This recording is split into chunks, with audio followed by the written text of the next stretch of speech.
По пропуштената четврта поред шанса за продажба на индустријата Руен ИТ во стечај, стечајниот управник Велин Митевски деновиве објави нов пети поред оглас за продажба на преостанатите два пакета.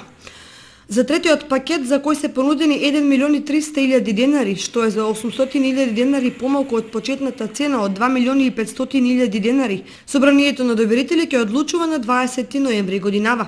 Тогаш ќе се знае дали понудената цена ќе биде прифатена, а пакетот продаден. Во него во транспортните средства се опфатени 2 камиона, пикапи, вилјушкари и други главно дотраени возила, од кои некои се постари од 20 на години.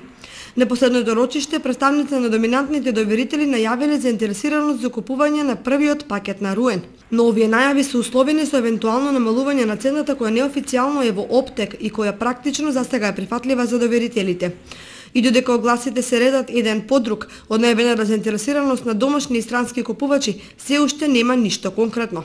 Вработените се помалку веруваат дека фабриката ќе профункционира и тие ќе се вратат на работните места, но сепак надежта последна умира.